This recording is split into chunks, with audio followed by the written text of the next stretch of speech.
दिल्ली के दो स्कूलों को बम की धमकी दी गई है। जहां बड़ी खबर है, आरके पुरम और पश्चिम बिहार के स्कूलों को धमकी दी गई है। दोनों स्कूलों के बच्चों को घर भेज दिया गया है। ईमेल के जरिए बम की यह धमकी दी गई है। स्कूलों की तरफ से पुलिस को इस बात की जानकारी दी गई है। दिल्ली के डीपीएस आरके पुरम में बम की धमकी और पश्चिम बिहार के जीडी गोयनका स्कूल में भी बम की धमकी दी गई है। फिलहाल दिल्ली पुलिस की टीम मौके पर मौजूद है।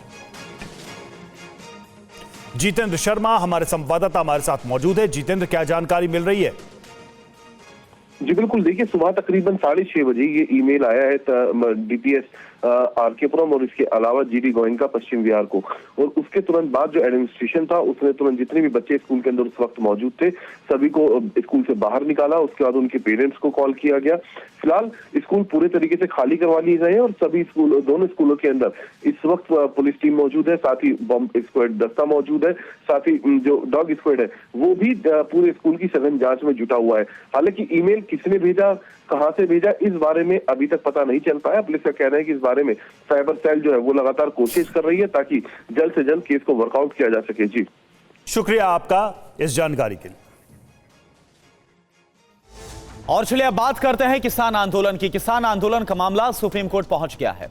याचिकाकर्ता ने शंभू बॉर्डर सहित सभी अन्य बॉर्डर पर ट्रैफिक जाम हटाने की मांग की है। याचिकाकर्ता ने बॉर्डर बंद करने को अपने मौलिक अधिकारों का उल्लंघन बताया है। पंजाब के रहने वाले गौरव लूथरा ने अपनी याचिका में कहा है कि केंद्र सरकार, पंजाब सरकार और हरियाणा सरकार को सुप्रीम कोर्ट आदेश दे कि सभी राज्यों का बॉर्डर खोला जाए। बॉर्डर बंद करना मौलिक अधिकारों का उल्लंघन है। सुप्रीम कोर्ट आज सुबह 11 बजे इस याचिका पर सुनवाई कर सकता है। इसी बीच शंभू बॉर्डर पर आंदोलन कर रहे किसान दिल्ली कूच पर अड़े हैं। शंभू बॉर्डर से कल 101 किसानों का जत्था दिल्ली जाने के लिए बढ़ा, लेकिन हरियाणा पुलिस ने आंसू गैस के गोले दागे और उन्हें आगे बढ़ने से रोक दिया गया। इसके बाद प्रदर्शनकारी किसानों ने दिल्ली के लिए पैदल मार्च रोक दिया। किसानों का आरोप है कि पुलिस की कार्रवाई में कम से कम 5 किसान घायल हुए हैं और उनमें से एक को चंडीगढ़ के post graduate institute of medical education and research ले जाया गया है। किसान नेता सरवन सिंह पंधेर ने कहा है कि मार्च एक दिन के लिए रोका गया है। किसानों ने आज मीटिंग का भी ऐलान किया है जिसमें आगे की रणनीति का फैसला लेने की बात कही गई है। पंजाब हरियाणा सीमा पर किसानों के एक जत्थे ने शंभू बॉर्डर से दिल्ली के लिए पैदल मार्च शुरू किया था, लेकिन हरियाणा पुलिस की रोक के चलते वो आगे नहीं बढ़ पाए। इस बीच शंभू बॉर्डर पर दीवार बनकर खड़ी पुलिस ने किसानों को मनाने के लिए अनोखा तरीका अपनाया। शंभू बॉर्डर पर पुलिस ने किसानों के ऊपर फूलों की बारिश की। पुलिस का वीडियो सोशल मीडिया पर काफी तेजी से वायरल हो रहा है। किसान नेता सरवर सिंह पंडेर ने पुलिस पर आरोप लगाया है कि भोले भाले किसानों को ट्रैप में फंसाकर हमला किया गया। फूलों की पंखुड़ियों की बारिश के 2 मिनट बाद पुलिस ने आंसू गैस के गोले फेंके, जिसमें कई किसान घायल हो गए।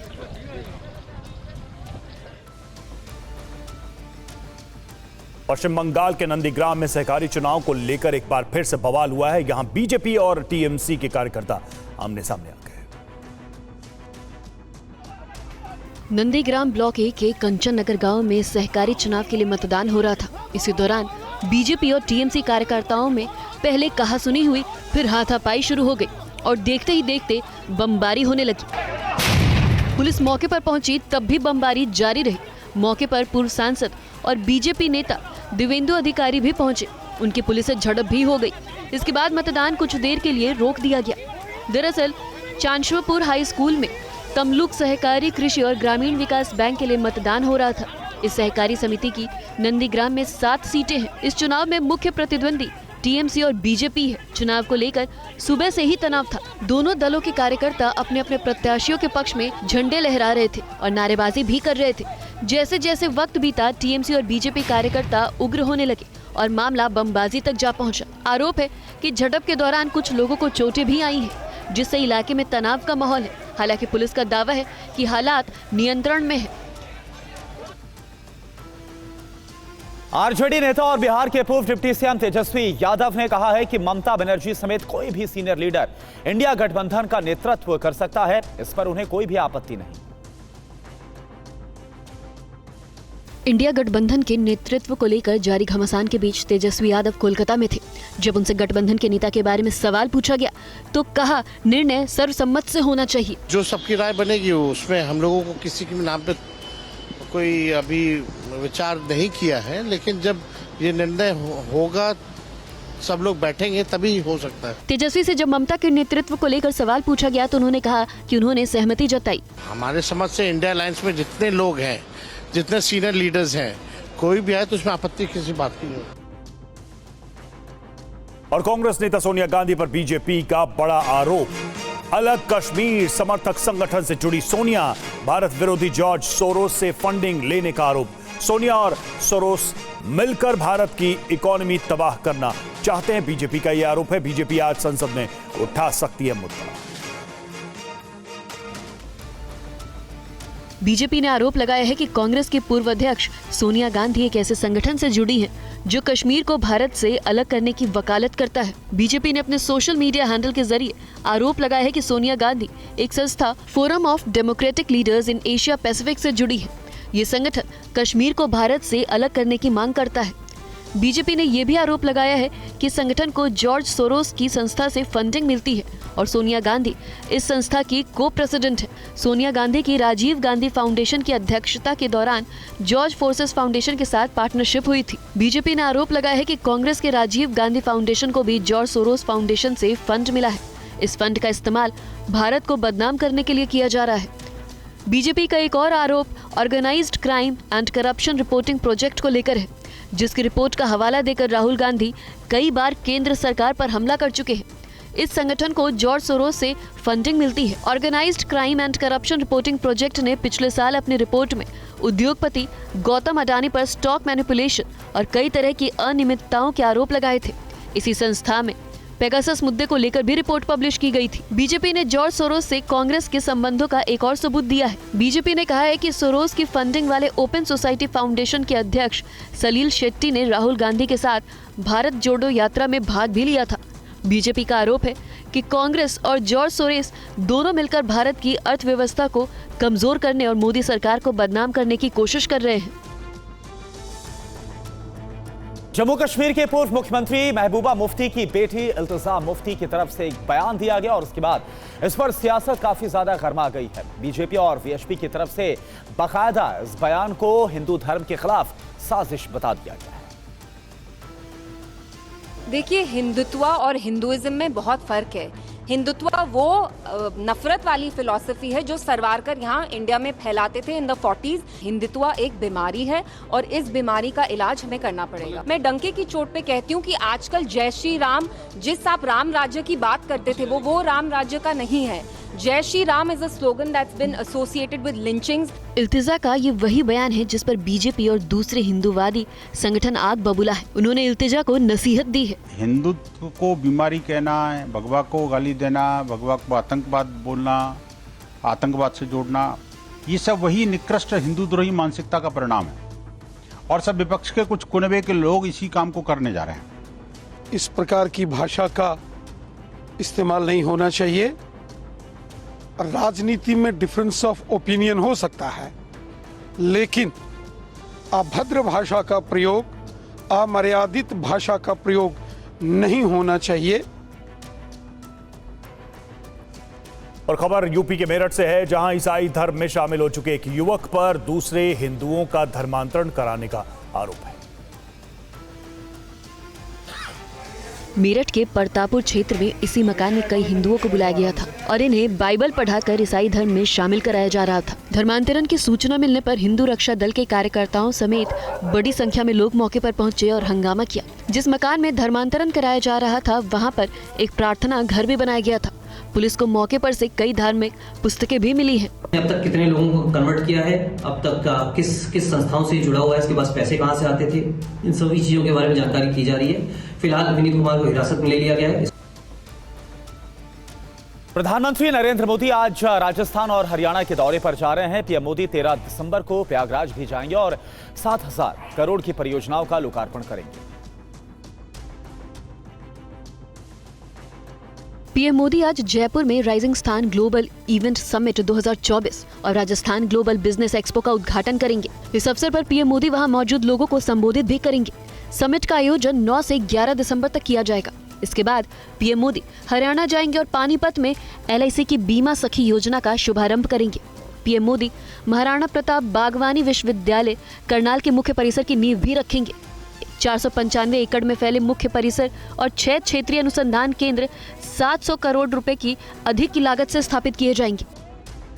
पीएम मोदी 13 दिसंबर को संगम नगरी प्रयागराज जाएंगे और 7,000 करोड़ की विभिन्न परियोजनाओं का लोकार्पण करेंगे। इस मौके पर पीएम मोदी गंगा पूजन से करेंगे महाकुंभ के निर्विघ्न संपन्न होने की कामना। पीएम मोदी अक्षयवट कॉरिडोर, हनुमान मंदिर कॉरिडोर का निरीक्षण करेंगे और नागवासुकी मंदिर में दर्शन पूजन भी करेंगे। पीएम मोदी अखाड़ा परिषद के साधु संतों से भी मुलाकात करेंगे और उनका आशीर्वाद लेंगे। पीएम मोदी संगम नोज पर बन रहे विशाल पंडाल के करीब 2 लाख लोगों को संबोधित भी करेंगे। हर 12 साल बाद प्रयागराज में लगने वाले महाकुंभ के लिए यूपी सरकार ने खास तैयारियां की हैं और इस बार रिकॉर्ड श्रद्धालुओं के आने की उम्मीद है। महाकुंभ को लेकर पूरी तैयारी सुनिश्चित कर ली गई है। सुरक्षा व्यवस्था के साथ साथ स्वास्थ्य व्यवस्था, इसके अलावा पर्यावरण के दृष्टि से सिंगल यूज प्लास्टिक का निषेध किया गया है और लगभग 45 करोड़ लोगों आने की उम्मीद है। और अब आपको दिखाते हैं 2 ऐसी खबरें जो आम आदमी की जिंदगी से जुड़ी हैं। एक खबर डिजिटल अरेस्ट से जुड़ी है तो दूसरी पबजी गेम की लत से जिसने एक छात्र की जान ले ली। मध्य प्रदेश के इंदौर पुलिस ने डिजिटल अरेस्ट मामले में बड़ा खुलासा किया है। बीते दिनों इंदौर में डिजिटल हाउस अरेस्ट कर एक महिला से 46 लाख रुपए ठगे गए। इसके तार चीन से जुड़े हैं। मामले की गंभीरता को देखते हुए पुलिस ने पकड़े गए दोनों आरोपियों के मोबाइल को जांच के लिए फॉरेंसिक लैब भेज दिया है। वो जो बैंक की ट्रांजैक्शन आईडी वो चाइनीज जो संघाई जगह की स्थान की पाई गई है। इनको इसलिए मोबाइल को अभी फिलहाल साइबर फॉरेंसिक लैब में भेजा जाएगा और वहां से पता कराया जा रहा है और उसके आधार पर वैधानिक कार्रवाई की जाएगी। इंदौर डिजिटल अरेस्ट केस में पुलिस ने कन्नौज से 2 आरोपियों को गिरफ्तार किया था। दोनों पिता पुत्र हैं और मदरसे का संचालन करते हैं। यूपी के झांसी से दिल दहला देने वाली घटना सामने आई है, जहां पबजी खेलने से रोकने पर 10वीं के एक छात्र ने मां के सामने ही फांसी लगा ली। परिजनों के मुताबिक मृतक सरमन मोबाइल पर गेम खेल रहा था। इसी दौरान उसकी मां ने उसे डांटा और मोबाइल छीनने की धमकी दी। यह सुनकर सरमन नाराज हो गया और बबूल के पेड़ से लटक कर जान दे दी। रक्षा मंत्री राजनाथ सिंह इस समय रूस की राजधानी मॉस्को में है। राजनाथ सिंह आईएनएस सुशील के कमिश्निंग समारोह में भाग लेंगे।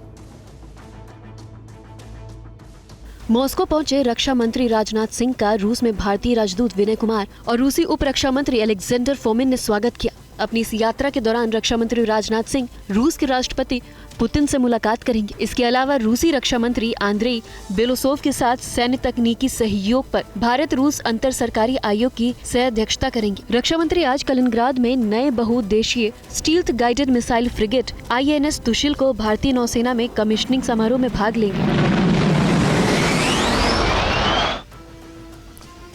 और अब बात करते हैं सीरिया की। सीरिया के राष्ट्रपति बशर अल असद देश छोड़कर रूस पहुंच गए हैं। रूस ने असद और उनके परिवार को राजनीतिक शरण दी है। सीरिया में अल असद सरकार का अंत हो गया है और वो भागकर रूस पहुंच गए हैं। कल दमिश्क से उड़े असद के विमान का रडार से संपर्क टूट गया और विमान के क्रैश होने की आशंका जताई जा रही थी। लेकिन अब बशर अल असद के मॉस्को पहुंचने की तस्वीरें सामने आई हैं। रूस के विदेश मंत्रालय ने दावा किया है कि शांतिपूर्ण तरीके से सत्ता हस्तांतरण के निर्देश देकर असद ने सीरिया छोड़ दिया है। सीरिया में पिछले 11 दिनों से विद्रोही गुटों और सेना के बीच कब्जे की लड़ाई चल रही थी। विद्रोही लड़ाकों ने रविवार को राजधानी दमिश्क पर कब्जा कर लिया। अब वो सड़कों पर गोलीबारी करके जीत का जश्न मना रहे हैं। सीरियाई लोग शहर के मुख्य चौक चौराहों पर इकट्ठा हैं और बशर अल असद के पतन पर खुशी का इजहार कर रहे हैं। लोगों ने टैंक पर चढ़कर जश्न मनाया और उपदस्थ राष्ट्रपति बशर अल असद के खिलाफ जमकर नारेबाजी की। जश्न के बीच आतिशबाजी हुई और कुछ लोगों ने आकाश में गोलियां चलाकर अपनी भावनाएं जाहिर की। इस बीच सीरिया में सत्ता हस्तांतरण की प्रक्रिया जारी है। प्रधानमंत्री मोहम्मद गाजी अल जलाली ने विद्रोहियों को सत्ता सौंपने का प्रस्ताव दिया और इस पर अमल भी हो रहा है। विद्रोहियों के नेता ने सीरिया में हस्तांतरण तक पीएम गाजी को सरकार का कार्यभार देखने के लिए कहा है। सीरिया में भारतीय दूतावास चालू है और वहां के सभी भारतीय नागरिकों से संपर्क में है। सूत्रों के अनुसार दूतावास ने भारतीय नागरिकों की सुरक्षा की पुष्टि की है और उन्हें हर संभव मदद का भरोसा भी दिया है। भारतीय दूतावास सभी नागरिकों के लिए आवश्यक सहायता प्रदान करने के लिए अलर्ट पर है। तो वहीं संयुक्त राष्ट्र सुरक्षा परिषद की आज बैठक है जिसमें सीरिया के मौजूदा हालात पर चर्चा होगी। बांग्लादेश में जारी हिंसक प्रदर्शनों के बीच विदेश सचिव विक्रम मिस्री आज ढाका पहुंच रहे हैं। दोनों देशों में तनाव के बीच ये यात्रा काफी ज्यादा अहम मानी जा रही है। विदेश सचिव विक्रम मिस्त्री बांग्लादेश में अपने समकक्ष से मुलाकात करेंगे और कई अन्य बैठकों में शामिल भी होंगे। उनकी ये यात्रा बांग्लादेश में हिंदुओं समेत अल्पसंख्यकों पर हमलों को लेकर दोनों देशों में तनाव के बीच हो रही है। माना जा रहा है कि भारतीय विदेश सचिव ढाका की अपनी लगभग 12 घंटे की यात्रा के दौरान बांग्लादेश की अंतरिम सरकार के प्रमुख सलाहकार मोहम्मद यूनुस से भी मुलाकात कर सकते हैं। बांग्लादेश की अपदस्थ प्रधानमंत्री शेख हसीना भारत में है। उनके बांग्लादेश छोड़कर भारत आने के बाद नई दिल्ली में ढाका की यह पहली उच्च स्तरीय यात्रा है। और बड़ी खबर है इस वक्त की दिल्ली से। दिल्ली के 3 स्कूलों को बम से उड़ाने की धमकी दी गई है।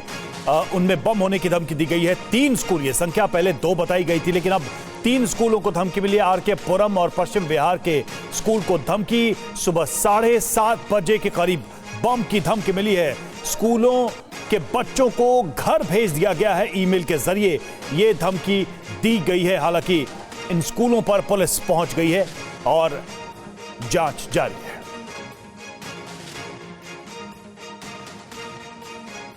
तो ईमेल के जरिए 3 स्कूलों को। और बड़ी खबर है इस वक्त की दिल्ली से। दिल्ली के 3 स्कूलों को बम से उड़ाने की धमकी दी गई है। उनमें बम होने की धमकी दी गई है। 3 स्कूल, ये संख्या पहले 2 बताई गई थी, लेकिन अब 3 स्कूलों को धमकी मिली है। आरके पुरम और पश्चिम बिहार के स्कूल को धमकी। सुबह 7:30 बजे के करीब बम की धमकी मिली है। स्कूलों के बच्चों को घर भेज दिया गया है ईमेल के जरिए, ये धमकी दी गई है। हालांकि इन स्कूलों पर पुलिस पहुंच गई है और जांच जारी है।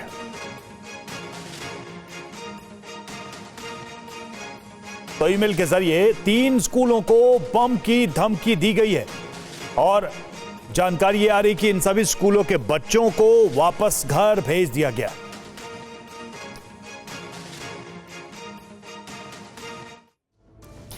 और चलिए वक्त हो गया है लोकल टू ग्लोबल खबरों का। शुरुआत करते हैं सीरिया की बड़ी खबरों के साथ। सीरिया के पूर्व राष्ट्रपति मॉस्को पहुंच गए हैं। रूस ने दी है बशर अल असद को शरण। पूर्व राष्ट्रपति असद की तस्वीरें सामने आई हैं मॉस्को से। सीरिया के पूर्व राष्ट्रपति पर इजरायल और अमेरिका के अधिकारियों का बड़ा दावा। रूस में मौजूद हैं बशर अल असद। रूस की सरकारी मीडिया का दावा, रूस ने शरण दी है। परिवार के साथ मॉस्को में है सीरियाई पूर्व राष्ट्रपति बशर अल असद। सीरियाई लोगों ने राष्ट्रपति भवन पर धावा बोला। बशर अल असद की लग्जरी कारों के बेड़े पर कब्जा किया। दमिश्क में बशर अल असद के भाई माहिर असद के बंकर पर विद्रोहियों का कब्जा। भूमिगत बंकर का वीडियो सामने आया। रूसी सीमा के पास पहुंचे सीरियाई विद्रोही रूसी एयरबेस के पास के इलाके पर कब्जा किया गया। असद के देश छोड़ने के बाद सीरिया पर विद्रोहियों का कब्जा। बशर अल असद के पिता के पुतले की सवारी करते नजर आए विद्रोही। बशर अल असद के सत्ता छोड़ने के बाद रूस से बड़ी खबर आई है सामने। मॉस्को में सीरियाई दूतावास से असद शासन का झंडा हटाया गया। स्पेन में भी सीरियाई दूतावास से हटाया गया असद शासन का झंडा। रिवोल्यूशनरी फ्लैग लगा दिया गया। सीरिया में सत्ता परिवर्तन पर व्हाइट हाउस का बयान सामने आया। कहा सीरिया की घटनाओं पर अमेरिकी राष्ट्रपति की नजर। अमेरिकी राष्ट्रपति जो बाइडेन का बड़ा बयान। सीरिया में नया शासन ऐतिहासिक घटना, सहयोगियों के साथ मिलकर काम करेंगे। इजरायल ने सीरिया के दमिश्क पर एयर स्ट्राइक का दावा किया है। सेना के गोला बारूद डिपो को निशाना बनाया गया। दमिश्क में इजरायल ने की है भीषण बमबारी। वैज्ञानिक अनुसंधान केंद्र और पासपोर्ट केंद्र को तबाह किया। इजरायल ने सीरिया में तेज किए हमले। दक्षिणी सीरिया के कई इलाकों में भीषण बमबारी की है। इजरायली सेना का सीरिया में हवाई हमला हुआ। मिड्जे एयरबेस को निशाना बनाया गया। इजरायल ने सीरिया के दमिश्क में तेज किए हवाई हमले। कस्टम बिल्डिंग पर बमबारी के बाद लगी भीषण आग। विद्रोही गुट सैदनाया जेल पहुंचे हैं। भूमिगत जेल में बनी कोठरियों को खोजने की कोशिशें जारी हैं।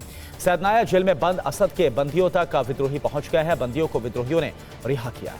विद्रोहियों ने जनता से मदद की अपील की है। सैदनाया जेल के बारे में मांगी है जानकारी। तहखानों की कर रहे हैं तलाश।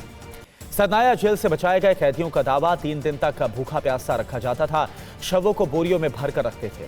सीरिया में असद के सत्ता छोड़ने के बाद दमिश्क जाने के लिए उमड़े भारी संख्या में सीरिया के लोग। वाहनों की काफी लंबी कतारें नजर आ रही हैं। सीरिया में तख्ता पलट के बाद लोगों में जश्न का माहौल है। सड़कों पर जश्न मनाते नजर आ रहे हैं लाखों लोग। सीरिया के दमिश्क में भारतीय दूतावास अब भी सक्रिय है। सभी भारतीय नागरिक सुरक्षित हैं और दूतावास के संपर्क में है। पाकिस्तान में पत्नी को बंधक बनाकर हिंदू इंजीनियर की हत्या। 20 तोला सोना लेकर फरार। 9 महीने पहले हुई थी शादी। रूस पहुंचने पर राजनाथ सिंह का हुआ स्वागत। राष्ट्रपति पुतिन से करेंगे मुलाकात। INS सुशील के कमिश्निंग समारोह में शामिल होंगे। किसान आंदोलन से जुड़े मामले पर आज सुप्रीम कोर्ट में हो सकती है सुनवाई। याचिका में शंभू बॉर्डर समेत सभी सीमाएं खोलने की मांग है। किसान बोले रास्ता रोकना मौलिक अधिकारों का उल्लंघन। किसान नेता सरवन सिंह पंधेर बोले, आज मीटिंग के बाद आगे की रणनीति पर होगा फैसला। एक दिन के लिए मार्च रोका गया है। सरवन सिंह पंधेर बोले, हरियाणा पुलिस ने किसानों पर छोड़े आंसू गैस के गोले, पानी की बौछार की कार्रवाई में 8 से 9 किसान घायल, एक किसान पीजीआई में भर्ती। पंजाब के राजपुरा में किसान नेताओं के साथ पुलिस अफसरों की बैठक, पंजाब और हरियाणा के पुलिस अधिकारी रहे मौजूद। अंबाला डीसी बोले, सकारात्मक माहौल में हुई किसानों के साथ बैठक, समाधान निकालने के लिए प्रयास जारी। किसान आंदोलन पर बोले भूपेंद्र सिंह हुड्डा, सबको अपनी बात रखने का अधिकार, सरकार बातचीत से निकाले समाधान। भूपेंद्र सिंह हुड्डा ने हरियाणा सरकार पर उठाए सवाल, किसानों पर पुलिस की कार्रवाई को बताया अलोकतांत्रिक। यूपी कांग्रेस प्रदेश अध्यक्ष अजय राय बोले, किसानों पर अत्याचार कर रही है केंद्र सरकार, मांगे नहीं मानने पर किसान कर रहे हैं आंदोलन। आज हरियाणा राजस्थान दौरे पर पीएम मोदी जयपुर में rising Rajasthan global investment summit का करेंगे उद्घाटन। दोपहर 2 बजे हरियाणा के पानीपत जाएंगे पीएम मोदी, एलआईसी की बीमा सखी योजना का करेंगे शुभारंभ। महाराणा प्रताप बागवानी विश्वविद्यालय की रखेंगे नींव। 13 दिसंबर को प्रयागराज जाएंगे पीएम मोदी, गंगा पूजन कर महाकुंभ का करेंगे आगाज। अखाड़ा परिषद के संतों से लेंगे आशीर्वाद। पीएम मोदी प्रयागराज में 7000 करोड़ की परियोजनाओं का करेंगे लोकार्पण, जन भावना को भी करेंगे संबोधित। बीएसएफ के 60वें स्थापना दिवस पर बोले अमित शाह, सीमा सुरक्षा के लिए बनेगी एंटी ड्रोन यूनिट, 55% ड्रोन को मार गिराया।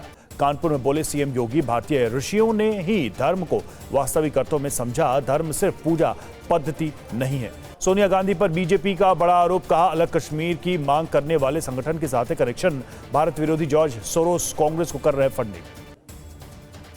बीजेपी बोली, भारत को बदनाम करने के लिए फंड का इस्तेमाल, दोनों मिलकर देश की इकोनॉमी करना चाहते हैं तबाह। आज संसद में फिर से हंगामे के आसार, सोनिया के जॉर्ज सोरोस की संस्था से जुड़े मामले को संसद में उठा सकती है बीजेपी। पीएम मोदी के मणिपुर दौरा करने की मांग को लेकर मणिपुर के विपक्षी गठबंधन इंडिया का प्रदर्शन, आज दिल्ली के जंतर मंतर पर करेंगे धरना। महाराष्ट्र में 280 विधायकों ने ली शपथ, नहीं पहुंचे 8 विधायक, आज ले सकते हैं शपथ। एमवीए नेताओं ने की सीएम फडणवीस से मुलाकात, विधानसभा में उपाध्यक्ष पद की मांग। शरद पवार ने उठाया ईवीएम का मुद्दा, कहा पूरी दुनिया में बैलेट पेपर से चुनाव तो भारत में क्यों नहीं। शरद पवार के ईवीएम पर उठाए सवाल पर बोले महाराष्ट्र के बीजेपी अध्यक्ष बावनकुले, लोकसभा में जीते तब क्यों नहीं उठाया सवाल। विपक्ष के ईवीएम पर उठाए सवालों पर बोले डिप्टी सीएम शिंदे, लोकसभा चुनाव में महाविकास आघाड़ी को ज्यादा सीटें मिलने पर ठीक था ईवीएम, अब हुआ खराब। पीयूष गोयल की महाविकास आघाड़ी गठबंधन को चुनौती, बोले अगर ईवीएम पर भरोसा नहीं तो उनके एमपी एमएलए को कर देना चाहिए रिजाइन। अबू आजमी को आदित्य ठाकरे का जवाब, बोले एसपी महाराष्ट्र में बीजेपी की बी टीम, उनकी पार्टी का हिंदुत्व सर्व समावेशी। आज से जयपुर में rising Rajasthan global investment summit की शुरुआत है, पीएम मोदी शिरकत करेंगे।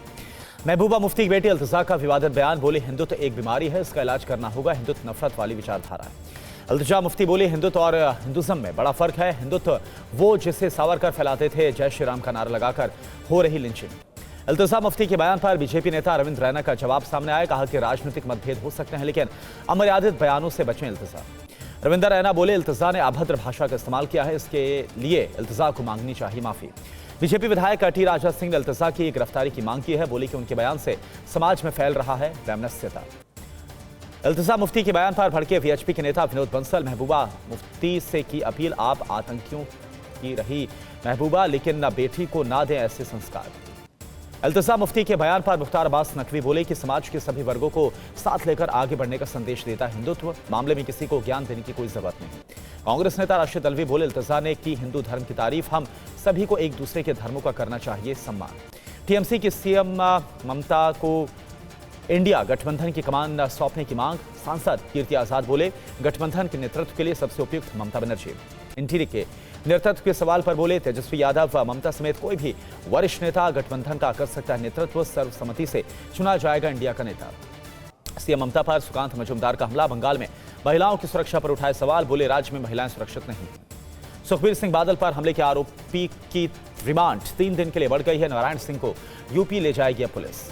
धार्मिक सजा के छठे दिन सुखबीर बादल ने फतेहगढ़ साहिब में की सेवा, गुरुद्वारे के बाहर सेवादार के रूप में दी है अपनी सेवाएं। ममता बनर्जी के कांग्रेस को लेकर दिए बयान पर बोले हुड्डा, ये उनका निजी वक्तव्य है, इंडिया गठबंधन नहीं टूटा है। आम आदमी पार्टी लीगल सेल के अध्यक्ष संजीव नासियार को बार काउंसिल ऑफ इंडिया ने पद से हटाया है। LLB की फर्जी डिग्री के मामले में CBI जांच का अनुरोध किया गया है। संजीव नासियार को हटाए जाने का विधायक दुर्गेश पाठक ने विरोध किया। बोले बार काउंसिल ने बिना नोटिस और बिना उनका पक्ष जाने पद से हटा दिया।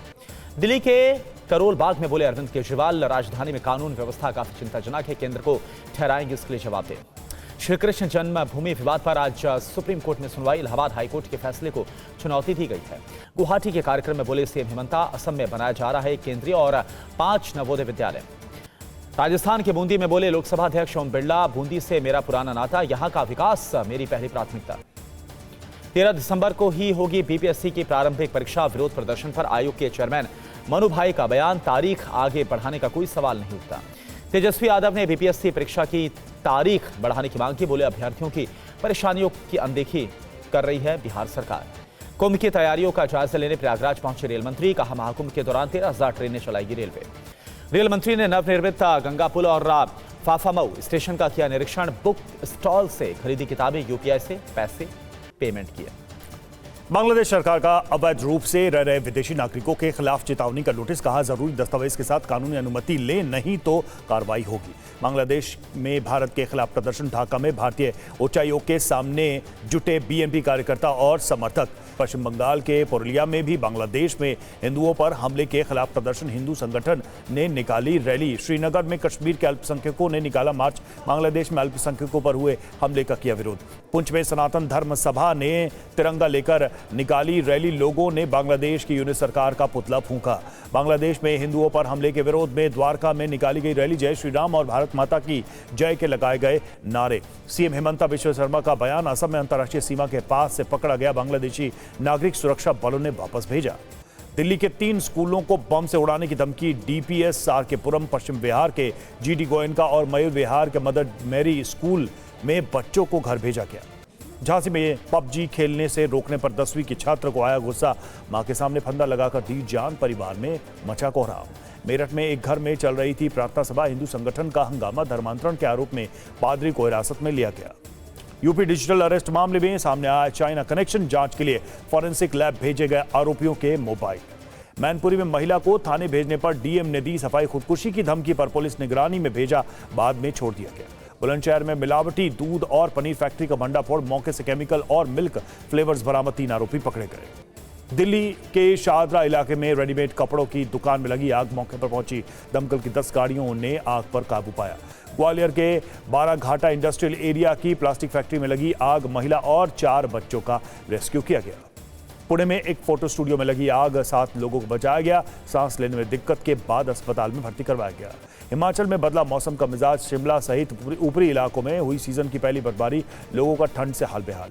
कुपवाड़ा में माछिल सेक्टर में हुई ताज़ा बर्फबारी। घाटी में बर्फ से सफेद फाहे गिरने से चारों तरफ 2 से 3-4 इंच तक बर्फ जमी। दिल्ली NCR में बारिश से तापमान में आई गिरावट। दिल्ली में फिर बहुत खराब हुई वायु गुणवत्ता। दिल्ली में बारिश ने बढ़ाई ठंड। रात में ठंड से बचने के लिए अलाव का सहारा ले रहे लोग। महाकुंभ का न्योता देने के लिए मुंबई पहुंचे यूपी के डिप्टी CM ब्रजेश पाठक। कहा महाराष्ट्र की 12 करोड़ जनता को आमंत्रण। TV9 से बोले ब्रजेश पाठक, महाकुंभ में होगी 7 लेयर की सुरक्षा। 45 करोड़ लोगों के आने का अनुमान। AI से होगी मॉनिटरिंग। ऋषिकेश के परमार्थ निकेतन में CDS जनरल अनिल चौहान ने की गंगा आरती। पहले CDS जनरल बिपिन रावत को पुण्यतिथि पर दी श्रद्धांजलि। और चलिए वक्त हो गया वीडियो ब्रेकिंग का। वीडियो ब्रेकिंग की शुरुआत करते हैं मध्य प्रदेश के ग्वालियर से आई इस खबर के साथ। तो पहली वीडियो ब्रेकिंग आपके सामने मध्य प्रदेश के ग्वालियर से, जहां पर भीषण आग लग गई। इसका वीडियो सामने आया है। गत्ता प्लास्टिक फैक्ट्री में भीषण आग लग गई। मौके पर 20 से ज्यादा दमकल की गाड़ियां मौजूद। किसी के हताहत होने की खबर सामने नहीं आई है। ये तस्वीर आप देख पा रहे हैं ग्वालियर की, जहां पर गत्ता प्लास्टिक फैक्ट्री है। और क्योंकि यहाँ पर गत्ता और प्लास्टिक का सामान रखा हुआ था, ऐसे में बहुत तेजी के साथ ये आग फैली है। हालांकि गनीमत यह रही कि कोई इस आग में हताहत नहीं हुआ है।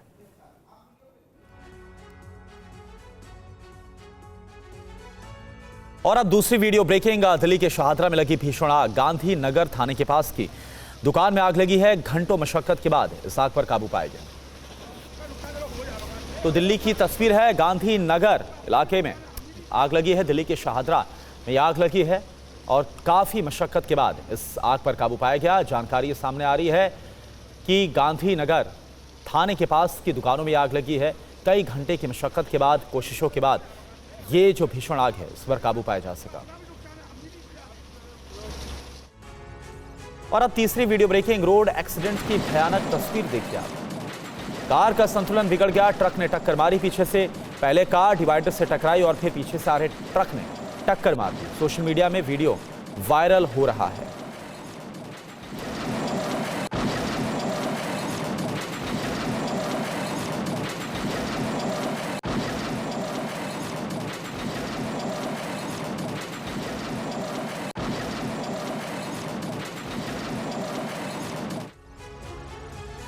और अब चौथी वीडियो ब्रेकिंग कार पार्किंग के वक्त हैरान करने वाली घटना सामने आ गई।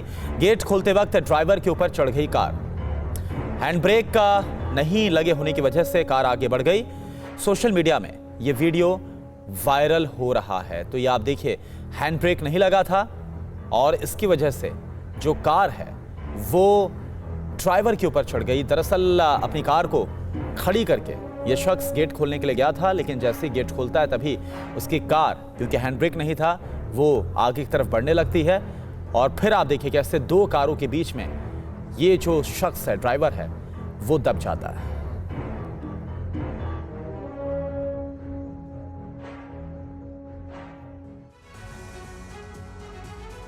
पांचवी वीडियो ब्रेकिंग डॉग की वजह से हादसा हुआ है। सड़क पार कर रहे शख्स से भिड़ गया डॉग।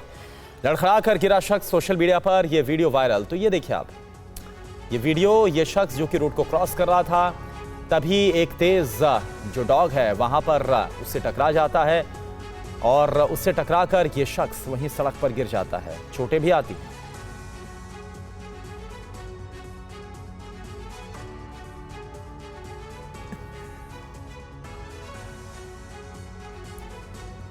छठी वीडियो ब्रेकिंग मलेशिया में फ्लैश फ्लड से तबाही। बाढ़ में फंसे पपी को लड़के ने बचाया।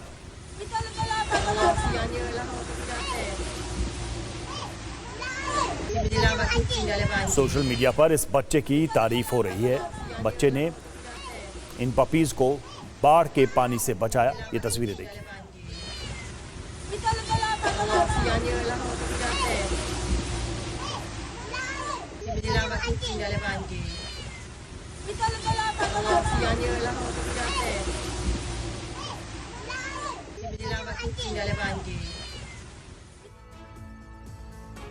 सातवीं वीडियो ब्रेकिंग मलेशिया में भारी बारिश के बाद बाढ़ जैसे हालात। सड़कों पर भरा 3 फीट तक का पानी। पानी में डूबी दर्जनों गाड़ियां, कई बस्तियां जलमग्न।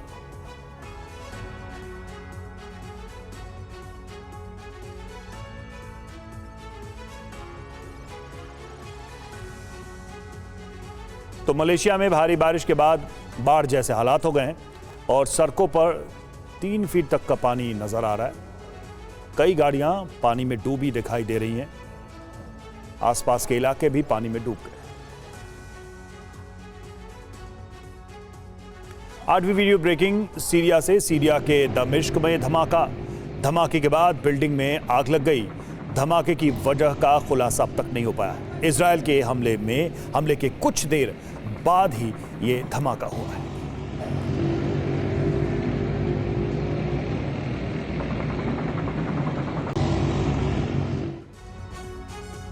नौवीं वीडियो ब्रेकिंग वियतनाम में रेलवे फाटक क्रॉस करते वक्त हादसा हुआ। रेलवे ट्रैक पार करते वक्त ट्रेन ने स्कूटी को टक्कर मारी। हादसे में स्कूटी सवार की मौत हो गई।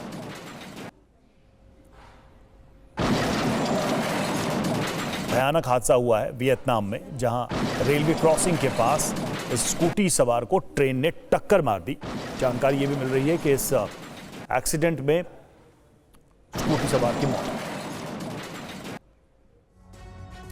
10वीं वीडियो ब्रेकिंग कपास के ढेर में लगी आग और इसका वीडियो आया सामने। अचानक आग लगने से मच गया हड़कंप। घंटों की मशक्कत के बाद आग पर काबू पाया गया।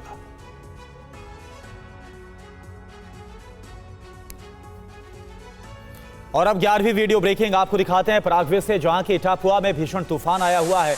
तूफान की वजह से आई बाढ़ में कई शहरों को बड़ा नुकसान पहुंचा है। ये देखिए आप।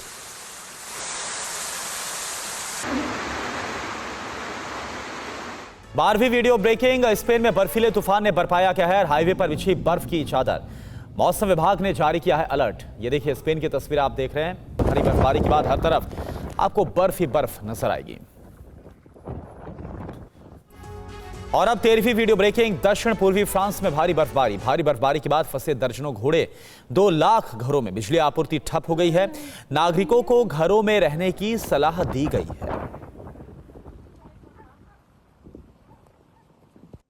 और अब आपको दिखाते हैं 14वीं वीडियो ब्रेकिंग। ताइवान के सेंट्रल माउंटेन रेंज में बर्फबारी में फंसा ताइवानी सीरो। बर्फबारी के बीच रास्ता भटक गया ये सीरो। ये देखिए तस्वीर आपके सामने। 15वीं वीडियो ब्रेकिंग। चीन के शेंडोंग में तेज हवाएं और बर्फबारी। सड़क पर बिछी सफेद चादर। लोगों को भारी परेशानी का सामना करना पड़ रहा है।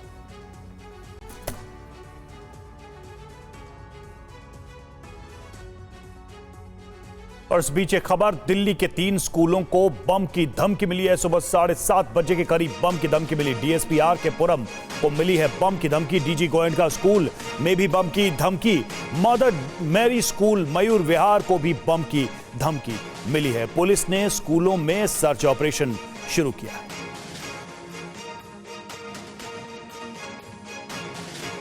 तो दिल्ली के 3 स्कूलों को बम की धमकी मिली है। पुलिस फिलहाल सर्च ऑपरेशन कर रही है। सभी बच्चों को वापस घर भेज दिया गया है।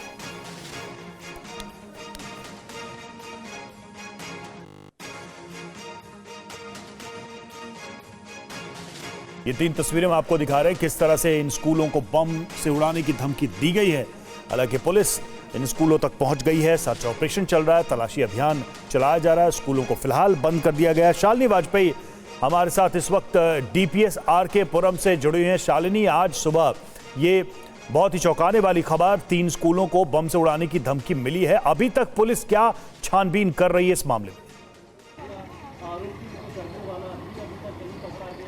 बिल्कुल रवि, मैं आपको दिखाऊं, मैं इस वक्त डीपीएस आरके पुरम के बाहर हूं। ये स्कूल में देख रहे हैं किस तरह से बैरिकेडिंग कर दी गई है और अंदर जो है वो पुलिस सर्च ऑपरेशन चला रही है। कि कोना कोना छानबीन की जा रही है अंदर कि कहीं कोई ऐसी चीज़ तो नहीं है। और आपको बता दूं कि मेल जो है वो रात में ही आ गया था, लेकिन स्कूल ने सुबह को देखा और जैसे ही देखते ही उन्होंने सारे ही पेरेंट्स को मैसेज कर दिया। और मैं दिखा रही हूँ आपको स्कूल की बसेस जो खड़ी हुई हैं। दूसरी तरफ आप देखेंगे जो वहाँ पर स्कूल की पार्किंग है, तो वहां देखिए सारी स्कूल बसेस खड़ी हुई हैं। कोई भी आज बच्चों को लेने ही नहीं गई बस, क्योंकि सुबह ही पेरेंट्स को मैसेज कर दिया गया था कि अपने बच्चों को स्कूल ना भेजिए। तमाम दिल्ली के स्कूल ऐसे हैं जहां पर यही स्थिति बनी हुई है। अंदर दिल्ली पुलिस सर्च ऑपरेशन कर रही है, एक एक चीज छानबीन की जा रही है। और तमाम स्कूल हैं जहां के पेरेंट्स अभी परेशान हैं, उनको ये नहीं पता है कि आखिर हुआ क्या है। हर कई बार ये खबर आ चुकी है। चौथी बार पिछले 1.5 साल की अगर मैं बात करूं तो चौथी बार डीपीएस आरके पुरम से ये खबर आ रही है कि यहां पर बम की धमकी भरा ईमेल आया है। तो ये चौंकाने वाला ही नहीं, सबसे ज्यादा कहेंगे चिंताजनक बात है। ये बच्चों के लिए बहुत ज्यादा चिंताजनक बात है। पेरेंट्स भी इसको लेकर चिंतित है। आखिर ये स्कूलों में हो क्या रहा है?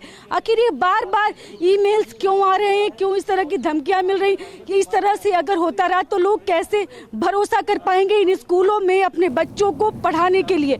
तो ये आज कहेंगे कि सब पेरेंट्स के लिए सबसे ज्यादा चिंता की बात है। तो स्कूल में देखिए किस तरह का सर्च ऑपरेशन चलाया जा रहा है। बाहर जो है वो सिक्योरिटी गार्ड्स तैनात हैं ताकि कोई इस बैरिकेडिंग के अंदर न जाने पाए। और अंदर जो है वो पूरी टीम जो है वो सर्च कर रही है, एक एक चीज छानबीन की जा रही है। और धीरे धीरे सुबह को जो ऑफिसर्स भी यहाँ पर पहुंचे थे दिल्ली पुलिस के, उन्होंने बताया कि कई स्कूल हैं दिल्ली के जहाँ पर फिलहाल सर्च किया जा रहा है।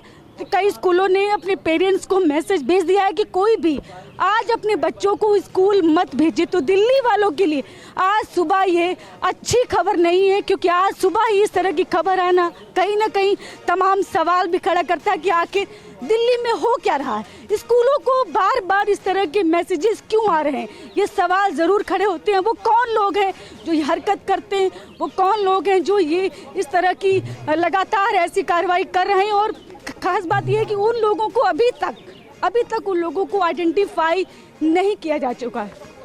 जी बिल्कुल बिल्कुल। और ये अपने आप में पेरेंट्स के लिए, स्कूलों के लिए भी चौंकाने वाली खबर है। जैसा बता रही कि दिल्ली पुलिस छानबीन कर रही है, एक नहीं बल्कि 3 स्कूलों में बम की ये धमकी मिली है, जो हम आपको बता भी रहे हैं। हमारी संवाददाता शालिनी इस वक्त डीपीएस आरके पुरम में हैं, लेकिन इसके अलावा 2 और विद्यालय हैं जहां पर इस वक्त पुलिस छानबीन कर रही है। तो आज सुबह सुबह दिल्ली के स्कूलों में बम की धमकी मिली, जिसके बाद सभी बच्चों को वापस घर भेज दिया गया। पुलिस को इत्तला की गई, पुलिस मौके पर मौजूद है। इन तीनों स्कूलों को ईमेल के जरिए ये धमकी भेजी गई है। फिलहाल पुलिस छानबीन कर रही है, ये भी समझने की कोशिश की जा रही है कि धमकी देने वाला कौन और उसका मकसद क्या है।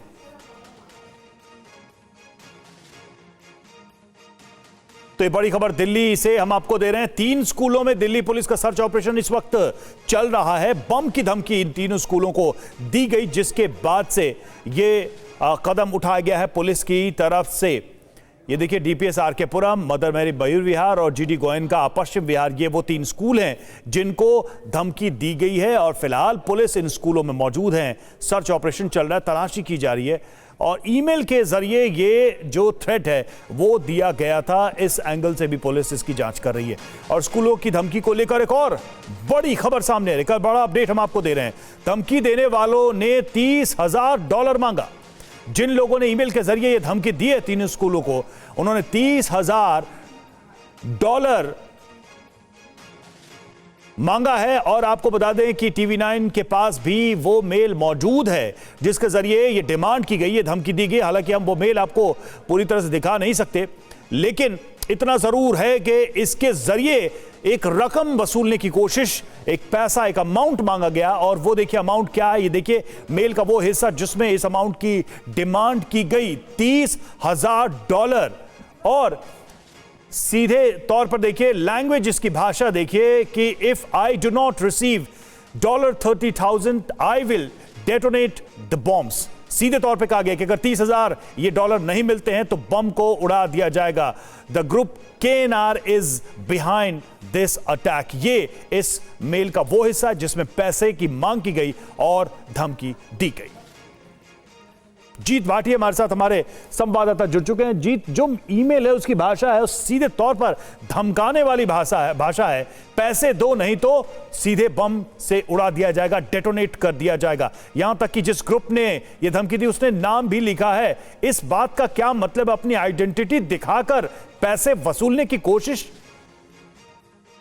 बिल्कुल, देखिए कोशिश को पहली बार कोशिश नहीं है। इससे पहले आपको याद हो कुछ महीने पहले भी दिल्ली के कई स्कूलों को इस तरह की धमकियां आई थी।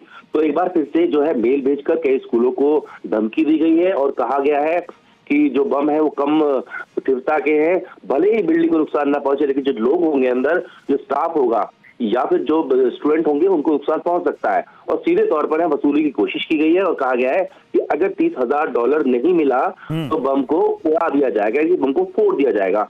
तो इस तरीके थ्रेट दी गई है। और KNR ग्रुप अभी बताया जा रहा है, हालांकि इसकी पुष्टि जांच एजेंसी करेगी, उसने इस मामले की जिम्मेदारी ली है और कहा गया कि उनके द्वारा ही बिल्डिंग के अंदर कई जगह पर बम रखा गया है। तो फिलहाल की अगर हम बात करें तो यहाँ पर जांच की जा रही है। तमाम जो अमला है वो इन स्कूलों में पहुंच चुका है, जो फायर ब्रिगेड है, दिल्ली पुलिस है, बॉम्ब स्क्वाड है, और जांच की जा रही है कि आखिर ये क्या हॉक्स कॉल है या फिर जिस तरीके से कई स्कूलों को एक साथ ये मेल भेजा गया, इसकी सूचना सुबह 7 बजे दी गई है, उसको लेकर के गंभीरता से जांच की जा रही है। हालांकि हमने पिछली बार भी देखा था कि हॉक्स कॉल थी और एकदम से ज्यादा जो जितेंद्र, आपको मैं रोक रहा हूं, आपको रोकना पड़ रहा है क्योंकि यह खबर और बड़ी हो गई है। खबर आ रही है कि दिल्ली के कुल 40 स्कूलों को अभी तक धमकी मिल गई है।